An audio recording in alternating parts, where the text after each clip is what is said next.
परम पूज्य स्वामी दयानंद सरस्वती आर्य समाज के संस्थापक एवं उनकी प्रमुख रचना सत्यार्थ प्रकाश के छठे समोल्लास में राजधर्म के विषय में बताया गया है।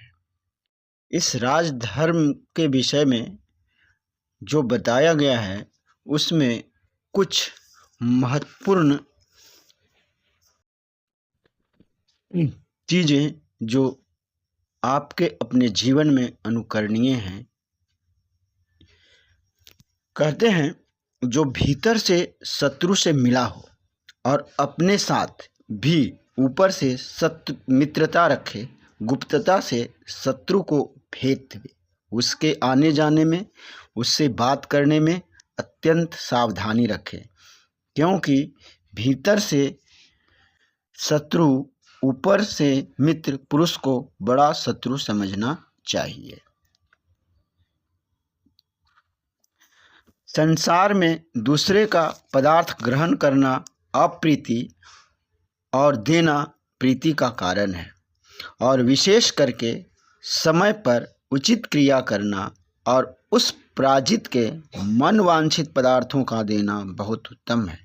और कभी उसको चिढ़ावे नहीं, न हंसी और ठट्टा करें, न उसके सामने हमने तुझको पराजित किया है ऐसा भी कहें, किंतु आप हमारे भाई हैं इत्यादि मान्य प्रतिष्ठा सदा करें।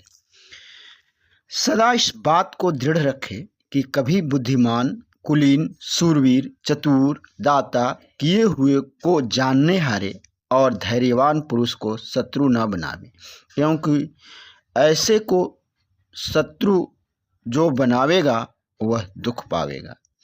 नित्य क्रिया कर्म के पश्चात सबसे विचार कर, सबको हर्षित कर, नाना प्रकार की व्यूह शिक्षा, स्वास्थ्य, विद्यादि पर चर्चा करके धन धान्य का अवलोकन कर, सब पर दृष्टि नित्य प्रति रखते हुए जो कुछ उनमें खोट हो उनको निकाल, व्यायाम आदि कर के भोजन करने के पहले भोजन सुपरिचित, बुद्धि बल पराक्रम वर्धक, रोग विनाशक अनेक प्रकार के अन्न व्यंजन पान आदि सुगंधित मिष्टादि अनेक रसयुक्त उत्तम भोजन करे, जिससे सदा सुखी रहे। धार्मिक मनुष्य को योग्य है सभा में कभी प्रवेश न करे, और जो प्रवेश किया हो तो सत्य ही बोले। जो कोई सभा में अन्याय होते हुए को देख देख कर मौन रहे, सत्य न्याय के विरुद्ध बोले, वह महापापी होता है। जिस सभा में अधर्म से धर्म, असत्य से सत्य, सब सभासदों को देखते हुए मारा जाता है, उस सभा में सब मृतक समान है। मरा हुआ धर्म मारने वाले का नाश, और रक्षित किया हुआ धर्म रक्षक की रक्षा करता है। इसलिए धर्म का हनन कभी न करना, इस डर से कि मारा हुआ धर्म कभी हमको न मार डाले। जो साक्षी सत्य बोलता है वह जन्मांतर में उत्तम जन्म, उत्तम लोकांतरों में जन्म को प्राप्त होकर सुख भोगता है। इस जन्म व पर जन्म में उत्तम कृति को प्राप्त होता है, क्योंकि जो यह वाणी है वही वेदों में सत्कार और तिरस्कार का कारण लिखी है। जो सत्य बोलता है वह प्रतिष्ठित और मिथ्यावादी निंदित होता है। सत्य बोलने से साक्षी पवित्र होता है, और सत्य ही बोलने से धर्म बढ़ता है। इसलिए सब वर्णों में साक्षियों को सत्य ही बोलना योग्य है। तेरे हृदय में अंतर्यामी रूप से परमेश्वर पुण्य पाप का देखने वाला मुनि स्थित है। उस परमात्मा से डरकर सदा सत्य बोला कर।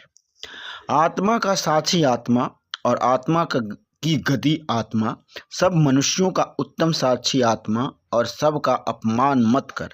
अर्थात सत्य भाषण जो तुम्हारे आत्मा मन वाणी में है वह सत्य, और जो इससे विपरीत है वह मिथ्या भाषण है। जो राजा साहस में वर्तमान पुरुष को न दंड देकर सहन करता है, वह राजा शीघ्र ही नाश को प्राप्त होता है और राज्य में द्वेष उठता है।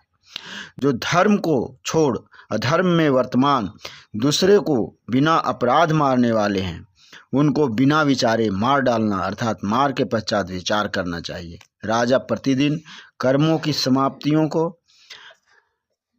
वाहनों को, नियत और व्यय, आय और व्यय, भूषण, रत्न की खान और खजाने कोष को देखा करे। जो केवल आत्मा का बल अर्थात विद्या ज्ञान बढ़ाए और शरीर का बल न बढ़ाए तो एक ही बलवान पुरुष ज्ञानी और सैकड़ों विद्वानों को जीत सकता है। और जो केवल शरीर ही का बल बढ़ाया जाए, आत्मा का नहीं, तो राज्य पालन की उत्तम व्यवस्था बिना विद्या के कभी नहीं हो सकती। बिना व्यवस्था के सब आपस में ही टूट फूट, विरोध, लड़ाई झगड़ा करके नष्ट भ्रष्ट हो जाएंगे। इसलिए सर्वदा शरीर और आत्मा के बल को बढ़ाते रहना चाहिए।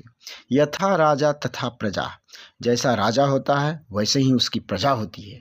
इसलिए राजा और राजपुरोहितों को अति उचित है कि कभी दुष्टाचार ना करें, किंतु सब दिन धर्म न्याय से वर्तकर सबके सुधार का दृष्टांत बने। एक किसी अर्थ की सिद्धि के लिए किसी बलवान राजा व किसी महात्मा का शरण लेना जिससे शत्रु से पीड़ित न हो, दो प्रकार का आश्रय लेना कहता है।